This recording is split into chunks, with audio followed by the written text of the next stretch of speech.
What's up, everybody? Let's all just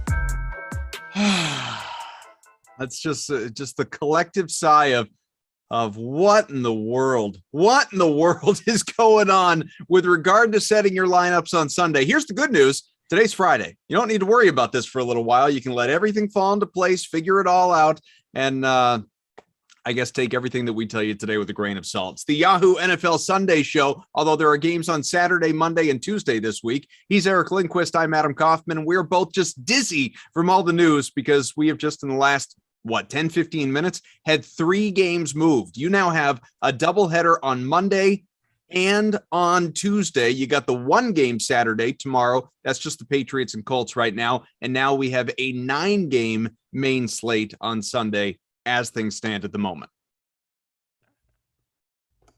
I mean, what do you want me to say? What am I supposed to do? Anything. Say whatever you want. We got about an hour to fill. Okay, cool. Well, you can talk about NBA for all I care. Hey, I'm excited for that one. Check out the NBA Deeper Dive with Adam and myself coming up here Friday at 5 p.m. Eastern. The other Adam. Bearded Adam. Other Adam. The inferior Adam, right? The inferior Adam. Dude, I just don't even know. I just don't know. I mean, obviously, the context of the slate just changed drastically. We have a lot of news that, I'll let you just so beautifully put together here because we just got a lot of Tuesday games. I will say, we're going to have football on Sunday. We're going to have one game Sunday night. We're going to have a main slate. We're going to have a Sunday night slate. We're going to have Monday 2 games.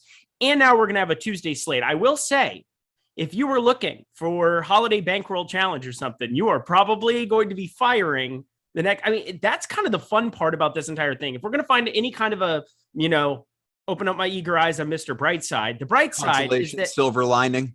The silver linings playbook, if you will. We are definitely looking at 4 days of consecutive football. 4. I don't even know how many days. Saturday, Sunday, Monday, Tuesday. That's 4 days in a row. Then Thursday, you're going to have 5 days of football in 6 days. That's bonkers. Well, speaking of the silver linings playbook, the Eagles, of course, very popular in that movie. Professional Adam Kaufman is in the house, everybody. One of the teams that have been postponed. So if you've missed it, if you haven't been tuned into Twitter and all that stuff, Schefter and Breer and Rappaport and all these guys, here's what we got. So Monday at 5 p.m. Eastern, you will have the Raiders at the Browns. That game, of course, moved from originally it was supposed to be tomorrow afternoon. It was going to be, mid-afternoon before the Patriots-Colts primetime game in Indianapolis. It's been pushed 2 days. They've got a COVID outbreak. We don't, is it going to be Nick Mullins starting at quarterback for Cleveland? It's a total mess. So that's Monday. And then 8:15 Monday night, this game was already penciled in for there. You've got the Vikings at the Bears. So that's your double dip on Monday. And then Tuesday, yeah, we weren't planning on any Tuesday football, but that's not the reality right now. At 7 p.m. Eastern, these games are both, by the way, at 7 p.m. Eastern. So this is not, I think I said doubleheader before. It's not a doubleheader technically. These games are going head to head. 7 o'clock Eastern time, Washington at the Eagles, and also 7 Seahawks at the Rams. Pretty easy to determine which one you're going to watch in terms of which one's going to be more entertaining. But nevertheless, yeah, there's a lot. It depends what you're into. Yeah, I mean, if you're some into people like the terrible NFC football. East, if you're into pain, if you're into Schadenfreude, then yeah, you'll watch that one. All I was thinking about was producer Tyler doing his German geneticist impression because he loves himself some German impressions. So look at that. He gives us the little eye tilt. He's very modest today. He's very, this is a relaxed, different Tyler Zander. Are you okay? Are you overwhelmed? Is that what's happening? Yeah, a little bit. There it is. Yeah, we're getting like one of these pretty soon here. Adam, do you have all your Christmas shopping done? I haven't done a damn thing. I don't know. I'll ask my wife. Ooh, see, that's helpful. See, I should be using that to my advantage, and I'm just not. I'm not. You know, it's all online shopping right now, too. You can't even go anywhere. Everyone's starting the process of getting hunkered down again. All right, of all the things that we don't know going forward here over the course of this show, here's one thing that we do know. We know that our producer, Tyler, has the ability to cover up our mugs so that I can give you all sorts of great information about our friends at Yahoo. We have partnered with Yahoo Fantasy this NFL season, as I tell you, each and every show, multiple shows a week even, to bring you some great offers. You can check out our exclusive limited time offer. It gets you 1 free month of Awesemo Plus Platinum. To qualify, here's the thing. You do have to be new to Yahoo. Sign up for an account via the link below, deposit, and play. That's it. Very simple. Again, new to Yahoo. Yahoo will send us your name, and after you're playing your first paid contest, we will reach out via email with your coupon. If you need immediate access, you can email support@awesemo.com. We'll get you all set up. You can also receive a $100 first match deposit bonus with Yahoo as part of the 12 days of winning that is going on in the holiday spirit right now. Features daily contests, guarantee a payout for everyone in the pool, which is obviously pretty cool. You can use the promo code, it's XMAS100, XMAS100, with your first deposit. Receive up to a $100 match deposit bonus. Enter Yahoo's featured 12 days winning contest. Do it right now and make sure you use all the great DFS tools, projections designed specifically for Yahoo to give yourself the best shot at winning big. Okay, those are all the key things that you need to know, that you need to remember, that you need to take to heart, because everything that we say from here on out over the course of the next 45 minutes or so that we're here, you need to kind of take with a grain of salt. Yes. I don't know even what to add. For me, I'm just trying to put together a sheet that I can with the games that I know for sure are going on Sunday. So I'm kind of piecing everything together and trying to run it together, because obviously you lose Cooper Kupp, who, it was such a security blanket for this slate. Devontae Adams is about to become your extremely popular guy. So, I mean, for me, you have to kind of wait for some of the dust to settle. So I think there are still some intriguing things that we can talk about. Specifically, this New England-Indiana game on Saturday is going to be fascinating. It's a standalone game here for that. We can maybe talk some showdown if we want to there, because we know that game exists. We know Ramondre Stevenson just became a potential league winner for a lot of people with the absence of Damian Harris there. So that's something that I know we can for sure talk about. I know we can for sure talk about the games that are left. The new Jaguars situation, James Robinson, how he looks in the context of this slate, because he's going to be uber popular now going forward. And, we still have other pieces. There were no totals that were over 48 here. We were looking at a very tight concentration at the top of the wide receiver board that's going to all go towards one guy. We have a ton of pieces that are kind of left over. I was going to be talking about DK Metcalf for like 20 minutes, half an hour. Now that game's on Tuesday. I don't think I need to do that. Nobody gives a shit about that anymore. I just want to be as helpful as possible. So if you guys want, I think this is probably the right thing to do, Adam Kaufman. Put questions in the chat about the Sunday games that you were the most interested in us talking about, and we will talk about them ad nauseum. I know all the coaches. I've been going through the players. We have PFF to look at who could be on the COVID list. Things are going to change before Sunday, but because there's so many things for the numbers, the dust has to settle. This happened 2 minutes before we went on air that we found out we don't even have this Rams game. We moved a Cleveland game from Saturday, where that's going to be on Tuesday. Let's just talk about the things that we know are known quantities and be as helpful as possible to you. We see, there's some news coming out on Josh Allen right now as well, who is expected to play, despite, of course, his walking boot situation. Ian Rappaport, Josh Allen was a full participant in today's practice. No injury designation. He will start. So, you know that Josh Allen will be available for you against the Panthers, despite the sprained foot. Yep. You had just noted, obviously, questions in the chat.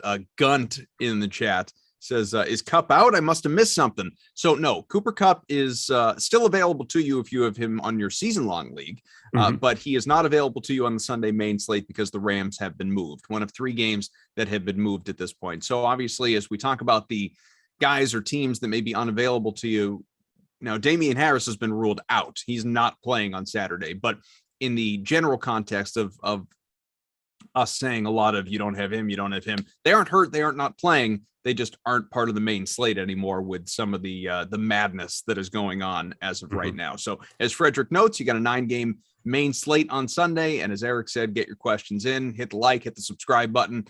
We appreciate it here on the Awesemo YouTube page. Get your questions in, be it on, of course, YouTube or Twitter, wherever you're finding us. It's greatly appreciated. And I'm sure you guys will have plenty of questions. One from Steven, our guy who is here every single show, says, I'm deciding in my fantasy playoffs, Stevenson over Mixon. What do you think? Stevenson over Mixon, yes. And this is absurd. First of all, you should be playing both because you have 2 running back spots. Who's your third running back that would be better than those 2 options? I can't imagine. I mean, what is it? Kamara? Do you have I can't imagine that I wouldn't want to play both in just about every scenario. If you have a flex spot, I'm going to play 3 guys, and I'm assuming that third. Taylor. Yeah, if you got Taylor, then you've got 3 running backs. You probably got a flex spot. I can't imagine it, but I'm just saying right now, Ramondre Stevenson up against this Colts defense just became probably the biggest game-changing piece that I'm happy about because I pretty much went and picked him up everywhere at the beginning of the season as not even a handcuff, just as a prospective ad, because this dude is special. He's an absolute superstar in the making. We saw glimmers of it at Oklahoma. Lincoln Riley really utilized him super, super efficiently in that offense. And I tell you what, he was an absolute steal for New England. They shipped Sony Michel, who I've always believed was a good football player. I've gotten torched because of it. Now, last 2 weeks make me feel a lot better about that take. But Ramondre Stevenson on Saturday is probably going to be, I'm looking at my big board right now, RB4 for me on the entire week out of 16 games. So take that for what you will. He's a top 5 running back option here. Especially the other part of this, JJ Taylor is on the COVID list. So they're going to have to bring some guy off of a practice squad to be the backup to Ramondre Stevenson. Steven's going to get 95% of snaps. Say that again. Could be Brandon Bolden. He was questionable though, right? He's questionable. He was dinged up in the game too. I know that. I mean, we all saw the limping that happened with Damian Harris, but Bolden obviously comes in a pass catcher role. But against the Colts, we just saw them just pound the rock here against Buffalo, and it's going to be a lot of the same here. I mean, Jonathan Taylor on the other side of the game, obvious phenomenal play, but I will say Ramondre Stevenson, he will be a major talking point of Saturday's now showdown only slate that you're looking at. And I can't imagine he's somebody that I'm going to get away from, period, on that slate.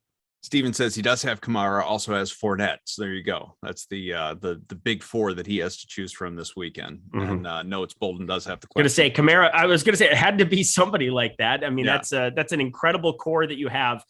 Too bad you can't trade anybody and just like upgrade every other position you have because you're in a ridiculous spot right there. But I'm saying Stevenson is number 5 on my board. Kamara and Mixon are just slightly ahead of him. Frederick says by tomorrow night, Sunday will be a showdown slate and Tuesday will be the main slate. Look, I don't think and I get the joke, obviously. I don't think we're fully heading in that direction, but I'm grateful that those 3 games moved right before we came on as opposed to, a half hour after we got off. Agreed. At least we can attempt to talk about something relevant right now. So let's go into the quarterbacks. Let's talk about the main slate a little bit. So you have Josh Allen and the Bills taking on Carolina, obviously. Kyler Murray and Arizona matching up with Detroit. Should be an easy win there for the Cardinals. Now that we have this Philadelphia-Washington game moved, Jalen Hurts, who looked like a real good play on Sunday, is no longer on the main slate. You can go down to Lamar Jackson, Baltimore, and Green Bay. You could look at those three guys. They're all projected for 20-plus points. Allen, obviously, is the highest projected player on the slate, despite the injury. About 24 projected points here on Yahoo. He's $34. Kyler Murray is $40. So do you like Josh Allen, even in spite of the injury in this matchup with Carolina? Would you want to pay up for Kyler Murray, or are you looking value at QB? I'm obsessed with Josh Allen. I'm obsessed with the Bills in this spot. Going up against a Carolina football team that has played Atlanta, Miami, Washington, and Arizona without Kyler Murray in the last 4 weeks. It's definitely looking a little bit better. They've lost 3 in a row. Carolina has. They've actually limited a lot of quarterback production, but part of that has been they've had no quarterback production themselves. I truly think that they get the absolute doors blown off of them on Sunday. And I think Josh Allen, there's no semblance of a running game that exists for that football team, whether it's Matt Breida. They've had Devin Singletary. Zach Moss was inactive, and I thought made Singletary an interesting play against Tampa Bay. And, he didn't crush the slate by any means, but they are just proving that Josh Allen is going to be the main guy who moves the football there. We saw that second half when they just kind of let him go unchained, how potent he can be. And I think that he goes out, throws about 3-4 touchdowns here in this spot, and they blow the absolute doors off Carolina. I never really would ever look at playing a defense alongside my quarterback. I'm actively going to be playing some Buffalo Bills defense and just having onslaughts of Bills, Josh Allen passing game. They still pass way above expectation, even when they're up 2 scores or more. That was a stat that I know that Lafayette had brought up a couple weeks ago. It was just something that really was jumping out to me, was how often they're still throwing the ball around the yard when they get up in some of these games. So long as it's not going to ever be a weather game like we saw up against New England there again, and he still threw the ball 30 times in that game. I see the same kind of thing here, 40 plus passing attempts. I'm looking at every alternate spread I possibly can at other books and trying to get as much as I can in on Buffalo, because I think they just go nuts. So we have a question in the chat. And look, I went to the late night Spider-Man show last night. Maybe I'm sleep deprived. Maybe I'm an idiot. So PFP Naked says, so if you play the Rams players on the main slate, do you just get a 0? Yes. But why would you do that? Yeah, I think they're going to get removed out of the pool. The sites have gotten better about that. If you've already set some lineups, change them. It's not Sunday. Yeah, so what they'll do is they might, I doubt that they'll do the reimbursement thing because they want to keep the entries in. They're going to put a red tag up next to it and say, don't play these players. Yeah, don't play these guys. Don't play them. You'll get a 0. Yeah. Or like you said, they've got plenty of time. It didn't just happen. They'll probably just remove them. Yeah, that's my guess. So again, we're looking at a 9-game main slate is by all intents and purposes, unless something else changes. We have tons of content, tons of shows for tomorrow, for Sunday. So you will be well apprised of exactly what we're dealing with here. And, Adam and I, we're not flying blind. It's not like the 9 games that we had covered and looked at have changed all of a sudden. But what does change are, the rosterships, the ownership that you're looking at for all of these players, because you remove such a massive piece in Cooper Kupp. You remove a massive question mark you had with Darrell Henderson and Sony Michel. And that was going to be a big focal point of what I wanted to talk about. And now it's just irrelevant. It doesn't matter for this Sunday main slate. Yeah. Normally we'd get into optimal builds and fantasy cruncher and all that stuff. And it's just at this moment, it's not going to help anybody, obviously, but everything will get updated as it always does. Just, takes. How was the new Spider-Man? I loved it. I'm not going to spoil anything for anybody out there that wants to see it and hasn't yet, or is going tonight or something, but really enjoyed it. Really enjoyed it for sure. I will keep it at that, because I have been accused of even saying things that I don't think are spoilers, that someone's like, whoa, hey, don't tell me, like, I didn't spoil anything. I didn't tell you anything that wasn't in the trailer. But nevertheless, I don't want people on the internet to get mad at me more than they already have on Twitter. So we prefaced it by saying, tell you that I enjoyed it. Okay, well, that's great. I've been watching Hawkeye. That's been pretty fire too. These Disney Plus shows, man. These adaptations, whether it was Scarlet Witch, the whatever it was, where they did like the stuck in the 50s television show. WandaVision. It was incredible. Yeah. Followed by this. I just can't tell you. Tremendous. And now we're looking at getting, Mandalorian back here in a little bit. The Boba Fett TV show starting up in 2 weeks. I mean, I'm just Disney like, Plus knows what's up. They are out of control good. And I just love, and this again does not spoil anything, I love that that Marvel is doing such a good job of weaving in the stuff that is happening in the TV shows into the movies and vice versa. They're making it so that you have to see all of it. You have to watch all of it. And I've got the ultimate respect for that. And Hawkeye's being dropped like literally around Christmas time, and it revolves around a Christmas narrative. I cannot believe how well thought out all of this. It's just insane. It's insane. Well, yeah. Bow down to Kevin Feige. Our guy Matt Lamarca in the chat. Kaufman's a known movie spoiler. Lamarca, I'm going to text you every detail from that movie, mainly because I don't even think you're into those, and you're going to see it anyway, and you won't care. I don't know. Hey, I will say, Matt Lamarca, people were asking earlier, do I like doing shows with Adams or Matts more? Because I have 2 Adams that I'm doing a show with today. I do a show on Sundays with 3 Matts. It's pretty crazy to think about, but I will say Matt Lamarca, he challenges you in terms of being able to figure out all of my pop culture references. I mean, he is like, he's good on it. He's solid. But has he ever sang to you before? No, but kind of. You gotta ask him. We've done some. We did some like Sonny came home to her favorite room. Sonny ran into the end zone. A little bit of that. That was fun the other week. That wasn't a show with you. No, Lamarca is a real pleasure. I enjoy him, and I'm glad that he's starting to, actually take care of himself a little bit, care about his appearance. I mean, he was really disheveled during the real height of the pandemic. He's cleaned up his act a little bit. Yeah, he had to. Joining Awesemo.com will do that. You immediately clean up all of this. What's that again? I said, you come to Awesemo.com, you better clean up all of it, Matt Lamarca. Oh, yeah. That's what it is. We need you on best behavior. We're all very well behaved here. Yeah, you better be presentable here.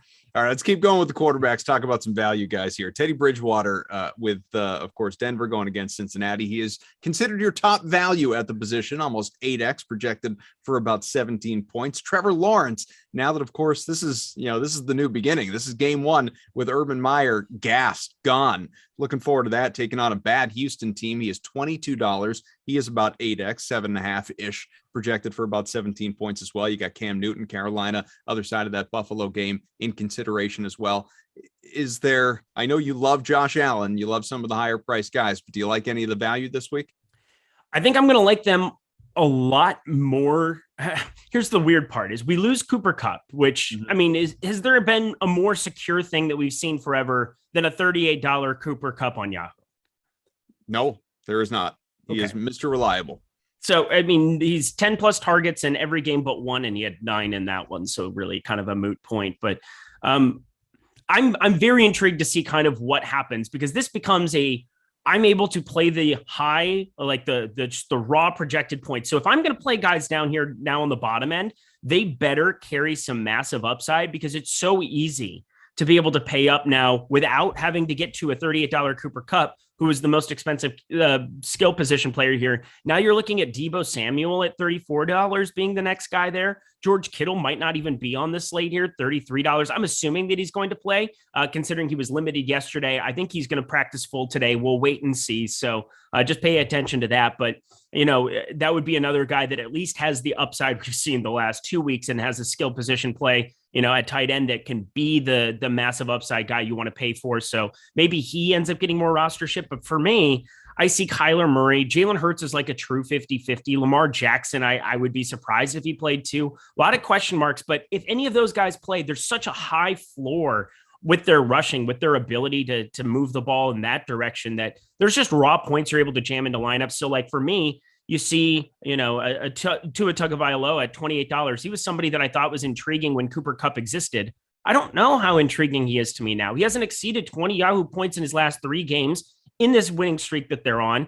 He loses Jalen Waddle, which has been his safety valve for so long here to COVID. And now Devontae Parker, he's back, but he's 1 week back. And I don't really know what to make of him going forward here. I don't know how those guys kind of look in the context of the slate. Teddy Bridgewater, at least I will say, the nice thing about playing a guy like Teddy, and this is just kind of crazy to say, but his skill position players are still around him. Like he hasn't lost them to either injury or COVID to health protocols here. So Jerry Jeudy We're looking at Cortland Sutton, maybe just because there's some familiarity here. It's not like the $10 players that we'll go through, that there's going to be so many in play here, depending on what you have. We lost Washington. I was going to talk about a number of paths there for some of these $10 guys, with Terry McLaurin being the only guy that was going to be expensive, but now they're off the slate. I mean, I just absolutely think you're able to play the higher projected players. So I have less appeal towards this bottom and mid range than what I had when Kupp was on the board. But I think you still want to be trying to make it work, because there's going to be somebody that puts up some kind of massive upside that allows for you to play Adams, that allows for you to play Samuel, Jamar Chase even. There's going to be upside that we can still find at other positions. It's just not as likely as what it was before. Maybe we can find some of that upside at the running back position. Let's go there. You've got obviously a few of the top plays, the 3 top plays on the slate in terms of their projections are all unavailable to you on the main slate. You've got Dalvin Cook in prime time. You've got Jonathan Taylor happening in prime time tomorrow. You've got Leonard Fournette in prime time as well. So that takes us down to the next grouping anyway, which is, of course, guys that are available Sunday during the day. James Robinson, again, guy who got benched by Urban Meyer. Now everyone is expecting he is going to be the chalk of the chalk. He's going to go off. He's your top RB. He's everything come Sunday. He's projected for about 18 points against Houston. He is just $22 too, which is basically half the price of what Jonathan Taylor is, just for comparison's sake. So he is in a great spot. Najee Harris, about 16 projected points against Tennessee, $25. Then you got James Conner, who, we've got this newfound respect for now. He's got about 16 projected points as well, $29 going up against Detroit. Who stands out to you here among these top options? So I didn't really answer your question before. You talked about Trevor Lawrence, and I apologize that I didn't necessarily go there, but weave it into this one with Robinson. That's exactly what I'm going to do. I'm going to just, get back into the correct lane here. And James Robinson, I think it's just indisputable that the boom bust tool here at Awesemo, whatever you look at, there's an assumption that James Robinson is going to play every snap. And I got to say, having Carlos Hyde not practicing the last 2 days definitely bolsters that case even further. I don't have apprehension, because Darrell Bevell is the offensive coordinator here. He's the interim head coach. So it's not like we're going to just schematically change everything. But I got to think that if he wants to have a good chance at being a part of another staff going forward, or, playing himself into favor here these last couple of games, maybe have an outside chance of being the head coach here, you're going to do everything in your power to appease Trevor Lawrence. And Trevor Lawrence, he had all of the massive quotes saying that, I don't understand why James Robinson is on the field. We need to have James Robinson on the field more. He's the best running back we have. This is absurd. And Urban Meyer didn't listen to him. Well, now I think you probably are in a spot, and I think Awesemo's projections agree that you're in a spot that he's going to be on the field constantly here to appease Trevor Lawrence. And, it's been a lost season for Jacksonville in every regard. And you hope that Trevor Lawrence can get out of this season and still, continue a progression to be good, because he was the biggest can't miss candidate at quarterback and however long, according to how many experts. And, whether it's, he's on a Ryan Leaf trajectory right now, and we got to get him away from that. So I think James Robinson's your best key to that. Houston just gets pummeled on the ground here. I've never seen a head coach get fired and see a team go from 3.5-point favorites to 5-point favorites in a home spot like this. Everything just points towards James Robinson getting a massive 80-90% workload. And as long as you get that, he's the most underpriced player on the entire slate. No questions asked. You should be firing him up on Sunday. Especially when you got Lawrence coming out, yesterday or the day before? Like, yeah, there's been some drama. It's good. There's a lot of drama in the NFL. I've found way more than college. It's been, we got to correct this. We got to fix things. It's been a mess. Everybody just wants to say more and they can't. Yeah, we're going to just go to the next thing. It's the best way to do it. It's just not, I mean, is there an Urban Meyer Urban's take not out that's there positive? Don't worry, you won't offend him. Oh, okay. Well, he's a dumbass. So there we go. That's really all there is to say about it. I don't really know what else to say. Ooh, yeah, Tyler, I'm really saying a fringe take from Eric Lindquist. The coach that's 1-10 is terrible, or 1-12, 2-11, whatever it was. Yeah, I don't care. They beat Buffalo at home. That's the probably most improbable win of the season, right? Sure. There you go. Count up it there. All right, let's go to value running back then. If you're looking for those salary savers, so you can roster guys like Murray or Allen or whomever it is that you want to among the again upper echelon at the quarterback position, you can go real cheap with the likes of that same game, Houston-Jacksonville, you got David Johnson, who's projected for about 11 points. He's $11. Obviously, great value. $11 for Devin Singletary with Buffalo taking on Carolina, another game that we've talked quite a bit about. Similar projection for him. Saquon Barkley, Giants-Dallas, 14 projected points. He's $16. Where are you looking in terms of the value? So we talked about Tua. Myles Gaskin got activated off the COVID-19 list. He's sitting there at a weird kind of $21 tag where he's more expensive than a lot of these other quote unquote value pieces that we're talking about. I mean, he's still value himself. How else are they going to move the ball other than running the or like throwing the ball to him in the flat and letting him go? Him and Devontae Parker. I mean, unless you just trust Tua to be able to throw the deep ball to Devontae routinely here. And I have a lot of questions about that. And I think, the Jalen Waddle piece missing is just gigantic here. I think Myles Gaskin could get a really large workload here in this spot, and it's not really being expressed currently here in the rostership here. We're seeing him a little bit under 10%. I just don't really see anybody else there on that team from a skill position perspective. I mean, they brought in Phillip Lindsay. He's not going to be active more than likely. Sullivan Ahmed and Malcolm Brown's back in there. People are talking about that. Now, Myles Gaskin is going to be their safety valve for a lot of plays here. Devontae Parker, Albert Wilson, the two guys that are going to be active there. Preston Williams is mixed in here now. I just don't find any of them to be particularly good at football. And this Jets team is so bad. So I'm looking at him at $21 at being a guy that I want to be double, triple the field if he lands around 10%. Maybe it comes up a little bit in the absence of some of these other pieces, but we won't know that for a little bit. I just want to just throw out that I really like him. And somebody put David Johnson there in the chat. And I got to say, if there was if you wanted to just say, I want the other side of this game. And, again, it's the same offensive coordinator as what Jacksonville had before. I got to feel like he had some say in who was out on the field for running back position. If you don't play James Robinson, I think David Johnson, as sick as it is a very intriguing tournament play here on this slate. Davis Mills, he's going to be the starting quarterback here once again. And we've seen Brandon Cooks definitely be his guy there, but David Johnson, it could just be a workload situation, get to some goal line situations. He's going to be the guy that has to be relied upon in this spot. He's a veteran. He catches passes. He's had the passing game role here. And now with no Rex Burkhead, it looks like he's not going to be playing here. He has a chance to play. Just be paying attention to that news because I want 0% of him if you're going to have Rex Burkhead active and it has a 3-man committee with Royce Freeman. But in the event that it's lone David Johnson and who did I literally just said his name? Royce Freeman, the former Oregon Duck. Royce Freeman, definitely a guy that I'm not too scared of. I think it would be mainly David Johnson out there. Do you ever think to yourself, what would these muscle-bound, monster-sized men who out there play football for a living would say if they were just sitting here and listening to the couple nerds on the internet say, I don't think he's particularly good at football. I hopefully we'll never have that problem. I mean, I am one step removed from a very famous baseball player in my life through a friend. And I have to say, he did not have a very particularly good year last year. And I may have made a comment about such things and it got through on the grapevine. And, I'm less invited to things than I would have been before, I think is probably the right way of looking at it. So there's certain takes that I'm going to just pull back a little bit now. But for the most part, I mean, how the hell are they going to ever care about anything that I say? I mean, it's for me, I'm just calling it like it is, the way that I see it. And we're so much more ingrained in opportunity than somebody being good. Sonny Michel, I thought was good, but he never really got an opportunity. And now he's showing if he gets opportunity, he's probably going to perform. And I don't think anybody's going to disagree with that. This is an opportunity-based thing. And Myles Gaskin, I think he's legitimately good. But now, the opportunity around him, will he continue to have it? I think because of the loss of Jalen Waddle, you're going to need to add that safety valve for Tua. And so for me, it's just simply finding paths where it's I'm not the offensive coordinator, but I see a logical path for them to kind of find their way. Makes sense.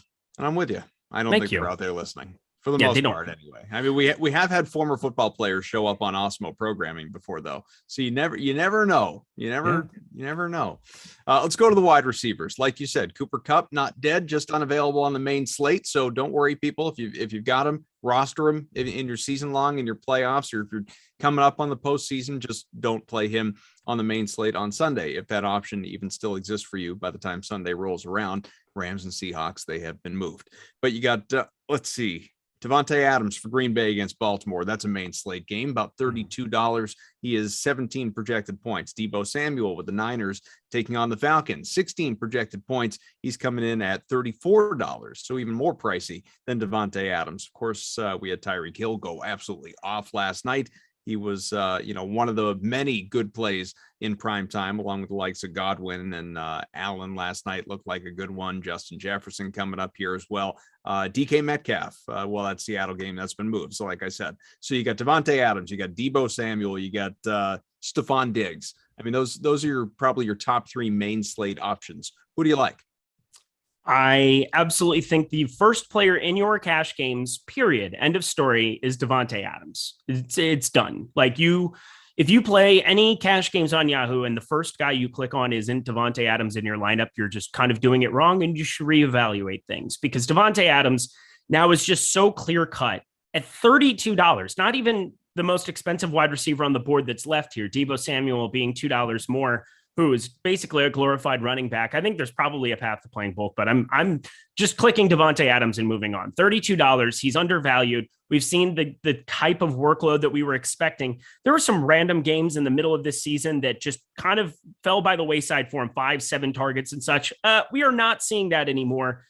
He has the largest touchdown expectation of any wide receiver on the board. He has 8, 9, 13 targets the last 3 games. It's the number one for Aaron Rodgers, who's playing at an elite rate. I'm not even sure if it matters whether or not Lamar Jackson plays here. It's not going to affect that much here. But I'm looking at Davante Adams as the most secure thing that you have left. I think in tournaments, I was already talking myself into probably upping my exposure to him and taking it down a little bit on Cooper Kupp, simply because, that $6 difference was such a big deal. But I just find Davante Adams to be just such a can't miss now on this board. So for cash, lock him in. For tournaments, you should still have a ton. And again, he's cheaper than some. Now, he's not as cheap as some of these other guys we could talk about if you want to go to kind of that next tier down. Deontay Johnson for Pittsburgh, DJ Moore, who's not only a good play, an excellent value play because he's just $15. CeeDee Lamb, who is in the mid 20s, not unlike Johnson. He's about 13 projected points as well. All these guys really are. So, as you get to that next class of main slate available wide receivers for you, because you talked about it earlier, you're looking for someone who's a little more maybe unsung to basically break the slate for you so that you can pay up for some other guys. Are you looking at guys like this, or perhaps like you mentioned, Devontae Parker earlier? You don't know how exactly you're going to feel about him. He's another guy in that conversation. Jamar Chase, assuming that, he's out there playing, obviously we know what he's capable of. Who stands out? Yeah, I think Devontae Parker. So, I was basically making the case on a fade for GPPs, but in cash, again, Yahoo, there's no way that I'm not going to click on Devontae Parker at $17 if the slate started today. And this is just kind of knowing inherently that his rostership is going to climb in the absence of Cooper Kupp. That is 30, 40, 50% of rostership that needs to be distributed to the rest of the position. And I think people are going to be able to go down to Devontae Parker, and he's going to be a source of value on a lot of lineups. At $17, though, you still have Brandon Cooks there against Jacksonville. I'm obsessed with that. I have no problem with playing him in the same lineup as James Robinson. Are they a little bit of negative correlation? Sure, but not enough for me to remotely care. Plus, James Robinson could run off a couple huge ones, and Brandon Cooks is just so secure in terms of a target distribution. $17 for him at the exact same number. And right now, he's 4 or 5% less, and I expect for Devontae Parker to definitely be the more relied on of the two. So I'm looking at him as kind of the tournament pivot. Let's talk Arizona, because this is probably, I think, for me, the most fascinating part of the entire wide receiver position on every single site this week. And we're looking at Christian Kirk being $16. He's just a phenomenal play here. I think Christian Kirk gets the slot, and it's just figuring out DeAndre Hopkins. With his absence, what do you project that 3 wide receiver combination to look like? I find Rondale Moore to be somebody that, like, I just don't trust to be out there a whole heck of a lot here. Antoine Wesley is somebody that in the preseason played some of that left hash design. So we're looking at AJ Green on the right, Antoine Wesley on the left, and we're looking at Christian Kirk up there. But Rondale Moore just being as explosive of a playmaker as he is, if Christian Kirk starts getting a ton of rostership moving up, Rondale Moore is definitely going to be a piece of my lineups at $15, so long as he stays below 3%. He just got done busting everybody in primetime there. part of it, he was, $200 or like $2,000 on the DK slate for the showdown, and people just needed to click that name. But I'm looking at Rondale Moore as an explosive playmaker, absence of DeAndre Hopkins.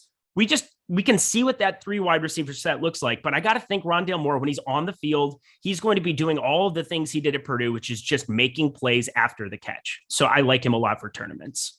Do you like AJ Green? I know you mentioned him. Obviously. Love him. So yes. Where are you ranking those Arizona wideouts? Oh, baby. Well, I mean, in terms of security, Christian Kirk, I think, is far and away going to be the most secure because I expect him to get the slot. That's what he's done when Hopkins was out. And that's just kind of the spot that it seems as though Kyler Murray has really been relying on. So I think Christian Kirk, but he will be by far the most popular of everybody. I would say I go Kirk 1.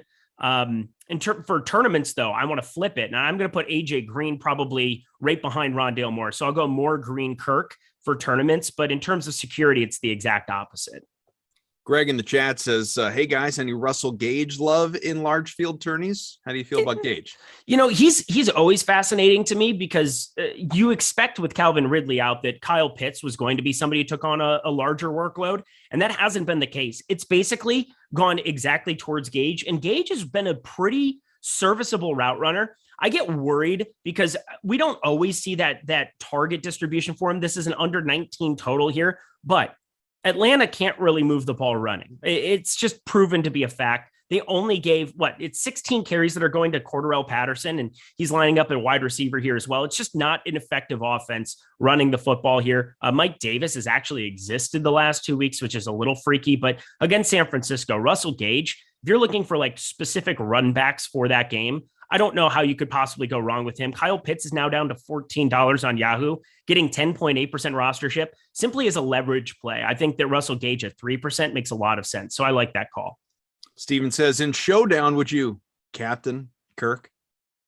Wow. Do we just end the stream now? You. Now we got about 15 minutes before we do that. Let's go to value then. DJ Moore, Gabe Davis, who I know a lot of people have been mentioning in the chat. You've mentioned him as well. Devontae Parker, of course, Christian Kirk, who we talked about, DK Metcalf. Well, that game's been moved, so forget about that one. Of course, AJ Green. Like, these are your top value options for Sunday. So I guess building on what you've already talked about, I mean, is there someone in the value department that you love that you haven't mentioned yet? Yeah. So do you remember last week's show when I said play all the Josh Allen and he was going to smash, and I love Gabe Davis? I still lost money on the slate, which is still incomprehensible that I had the highest scoring quarterback in 25+% of my lineups on every site, puts up a 40 spot. And then I have Gabe Davis as my main bring back, and he smashes as well. I just could not get anything else right in my lineups. And I got off of Kittle, which was just the most painful, sad thing that I've ever done in my life. And, that's pathetic, but true. I absolutely think that Gabe Davis is somebody you go right back to here. I think Stephon Diggs for tournaments is going to be somebody that I'm going to go back to as well. Didn't necessarily smash in the way that you would need him to alongside Allen there, but it was still a serviceable score last week. I feel so confident about Buffalo winning by 20 plus in that spot. And Gabe Davis on the field a ton here. Cole Beasley, his snaps have been in and out. We've seen all the way as low as 30% of snaps. If it's going to be a negative game script, yeah, I'd be worried about Cole Beasley, but I'm not worried about Cole Beasley. I think when he's on the field here, they're going to just simply keep it moving along with him here. You have Emmanuel Samuels is now Emmanuel Sanders is doubtful here in this spot. So I think those three really, really stand out as phenomenal pieces that I want to get to. But the rest of the value department, I do have one guy that I don't think I've heard a single person talk about the entire time. What do you think about Alan Lazard or somebody of this nature? If we're going to not play Devontae Adams, we got to try to find some other kind of value or some other piece that nobody's really going to. He's projected for 2% rostership right now on Yahoo.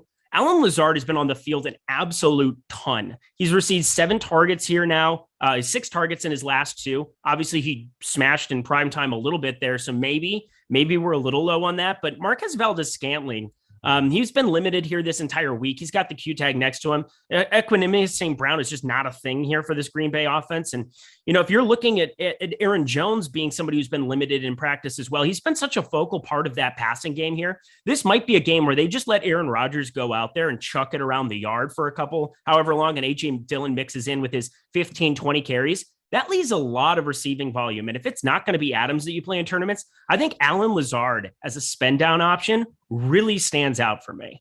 Well, fact of the matter is, I mean, you're going to have to nail probably a couple, right? A couple of spend down options, especially if you're going to want to pay up for some of the guys who are chalky. That's what it comes down to. And with a removed key games and key guys from this slate, you just got the 9 games to work with on the main slate. You know, I guess to one side, you're sort of, everyone's in the same boat because no one can play a guy like Cooper Kupp. And we see the questions in the chat.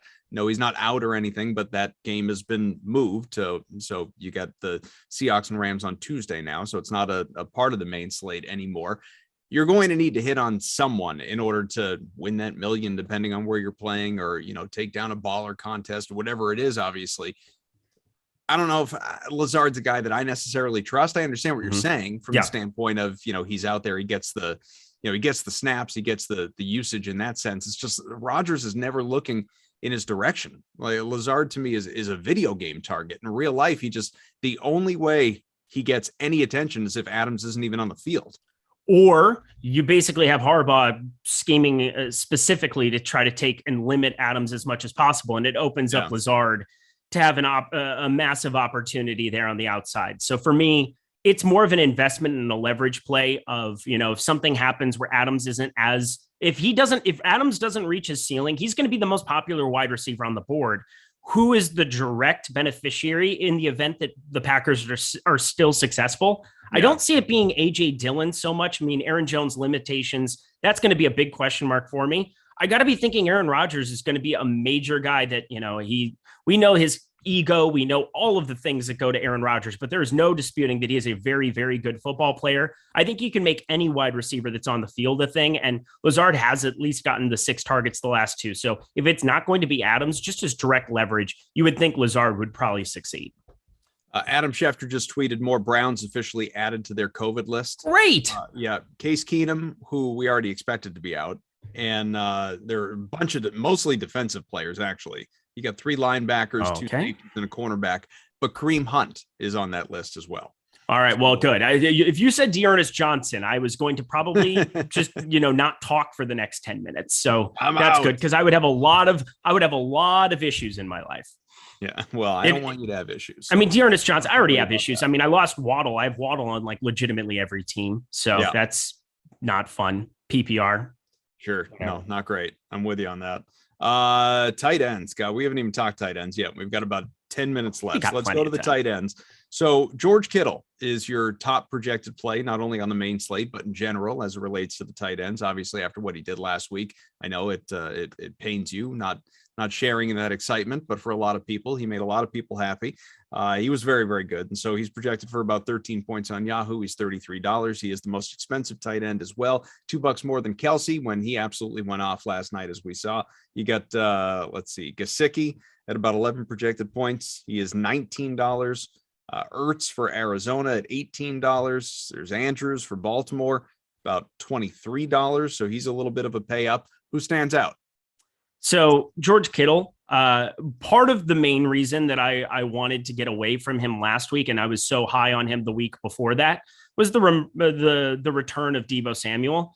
Guess what? Didn't matter. George Kittle, 15 targets, 13 receptions, another 150 spot, and a touchdown. Completely destroyed the second straight slate. And $33, it's jarring to be looking at, but we know the upside that exists with them. Going up against this Atlanta secondary, they're a little bit of a pass funnel. So I'm looking at San Francisco as a team that, obviously Deebo Samuel is a glorified running back. That's what he is at this point in time. But that volume that George Kittle gets is just so reliable here.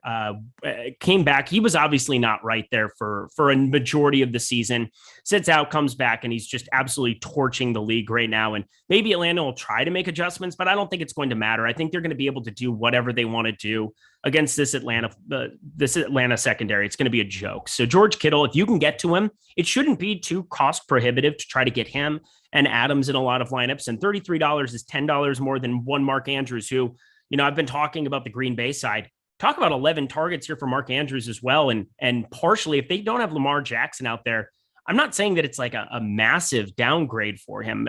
Sure, Lamar Jackson from time to time is really focused in on Mark Andrews, but Tyler Huntley, That second half, it was a lot of just dump offs to Mark Andrews. So I could see that just being a guy who returns value on a volume basis. So $10 less, I think he makes a lot of sense on the board.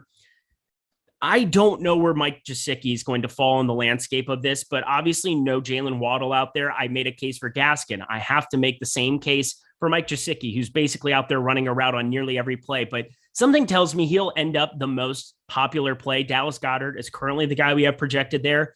$19 for him. I think at the same number, I could see Gesicki garnering more attention than that. So stay tuned, because I could see that changing quite a bit up to lock. And that would make me want to go to the rest of the position and possibly just spend up for Andrews, for Kittle, take some of those raw points and tell everybody else, hey, have fun trying to find the cheap tight end on this slate. Because for me, I don't see a whole heck of a lot that I rely on. Other side of that San Fran Atlanta game, in terms of value, you got Kyle Pitts, who, once upon a time was one of the top projected tight ends, most weeks anyway, certainly a high draft pick for all you out there playing Yahoo season long leagues. And he $14. It's a very modest price. He's the top value on the slate in terms of, again, on Sunday, he's projected for about 9-10 points, not a huge number, obviously. Is this rookie wall? Is it that offense and Matt Ryan? Is what do you attribute it to? A number of things. One receiving touchdown on the season. Like that's going to make it look really, really brutal in the box score. I mean, Atlanta, another projection where, in under 19 total, you're basically saying Vegas is saying 2 touchdowns, and almost all of them have been going to Cordarrelle Patterson week in, week out. It's ridiculous, the touchdown expectation that he has over everybody else here on the team. I keep saying that eventually Kyle Pitts is going to catch a touchdown. It just doesn't seem like he's getting those kind of red zone looks that you would need in order to put up a ceiling performance. And look how many other tight ends have been getting in the box lately. Pat Freiermuth has 7 receiving touchdowns on the season. Think about that. Kyle Pitts there at $14. I mean, yeah, it's factored in, but part of it is just the passing expectation of an offense like that. It's just so jarring to see Kyle Pitts being as big of a frame as he is to basically be set out wide. And then you get in the red zone and it's just been Patterson, the emphasis of everything. So I think Pitts, it's really hard to say he's going to go out and put up any kind of those ceiling performances we saw earlier in the season. Obviously he had those 10 targets, 119 yards and a touchdown game. That was against the Jets. And then the next game was against Miami here. Could he do it against San Francisco? Maybe, but I think he's just garnering too much attention for what that current role is. Joseph says maybe Pitts just ain't that good. I don't say that. I don't buy that either. Opportunity, man. Like, yeah. I don't know what to say. If you have an offensive coordinator that is going to scheme to have the 6-7 guys sit on the outside and draw a double coverage, and then you're going to run it left and away from him, and you're going to have Cordarrelle Patterson get that many touchdowns on the season, that's just going to be the way that you're functioning your offense. It doesn't make Kyle Pitts worse. It just means that he's being schemed against in certain situations. And coming off of those 2 big weeks, we saw, what was that? I have to find the team that it was. It was Carolina. Carolina just completely schemes to take away number ones in a certain way. And I think it's one of the more overhyped, over-talked about things in fantasy football. Like Bill Belichick takes away the number one. Oh my God, who doesn't want to try to take away the best option on a freaking football field? Like that makes sense. Kyle Pitts is a monster. He's going to be a monster in his career. I have no doubt about it. He's never going to be your blocking tight end. He's never going to be a guy who's out there for every down, but what he's going to do is be an electric playmaker. You just need to have other pieces around him. Let's quickly hit on the DSTs here. Far and away, I would say the most chalky play, or at least, a very popular one anyway, in terms of its price and projection, even at $19, the Dolphins taking on the Jets, 10 projected points here on Yahoo. You've got Cowboys against the Giants, $20, 21 for the Bills taking on Carolina, as we've talked about. So, I mean, they're more expensive, but expected to deliver. So I guess if you wanted to pay down a little bit, the Jaguars against Houston, in this response to Urban being gone, projected for 8-9 points, just $12. So are you more apt to pay down defensively, or you want to go up and grab a share of the Dolphins? So after my absolute diatribe on Twitter about defenses, which went weirdly viral talking about that. Come follow me at Eric Lindquist, by the way. I just went nuts because DFS defense sucks. Tyler Zander, don't shake your head at me. Self-promotion. It's an okay thing to do. Thank you so much to our sponsor, Yahoo, as well. I can do all the things all at once. I can talk. I'm the captain of this show. Actually, that's not true. It's Adam Kaufman. I love him so much. But here we go. Co-captains. I'd love that for us. Here we go. Defense is so intriguing on the slate. It's ridiculous. It's ridiculous because I can make a case for more than half the teams on the board simply because what are the Vegas point projection totals? If it's not the Lions who, going up against Arizona with a near 30-point total, or the Panthers going up against Buffalo with a near 28 total, well, actually over a 28 total here now, or the Falcons going up against San Francisco, we can pretty much play every other defense on the board because everybody's under a 25 total. Everything else has high variance, or it's something like the Washington football team where if it's not Jalen Hurts out there, you have the opportunity for them. They're currently under 0.1 or under 1%. And maybe it's Minshew mania for some people, but I can tell you one thing. Washington can still get after the quarterback, and I would want to have a ton of them at $10. Even the Jets going up against Miami, as much as I can make a case for Gesicki, making a case for Parker, making a case for Myles Gaskin, that Jets defense, as bad as they are, it's only a 25 total that they're going up against for an implied team total there. There are enough fluky things that can happen for a $10 defense. And if you're able to, get to the top projected plays at other positions, there's paths for them to put up a serviceable score that can win a tournament. Do I think that they're the most likely team to lead the position in terms of scoring? No, but we've seen an irrational number of defenses go nuts here of late. I think just kind of mixing your exposure is still going to be the path that I take the most, but I will say there are going to be some defenses you did not expect going nuts here on this slate simply because everybody is projected to have lower totals than normal. Hopefully the NFL schedule as we know it right now will not change between now and Sunday, but I can the football team, I forgot. Well, this schedule definitely won't change, which is the Awesemo video schedule the rest of this day today, Eric. So you got coming up in just a couple of minutes, 4:00 Eastern time, the Prize Picks college football show. It will be Ben and a Matt coming along, Gajeski specifically, and then Eric and an Adam, bearded Adam in this case, 5 to 6 NBA deeper dive. Eric will come on back with him, and then Greg and Terry at 6 to 7:30 NBA live before lock, taking you, of course, deep into all things in the association tonight, where guys are, games aren't necessarily getting postponed, but guys are getting ruled out due to health and safety protocols like crazy. So it's a mess. It is a mess across sports. NHL, the only one so bold as to outright postpone games at this point, but it feels like it may be coming across other sports. We will see. Hopefully not in the NFL because they get a tight window to get all these things in. Guys want their game checks as well, as Adam Schefter so aptly pointed out a little while ago. Our thanks to our producer, Tyler Zander, who just he approves of all that we say. Everything that we say on these shows, he endorses. So make sure that you hold all opinions to him as well. And Eric, it's just good to be with you, my friend. I'm going to miss you next week. It's Christmas Eve, so I won't be here with you.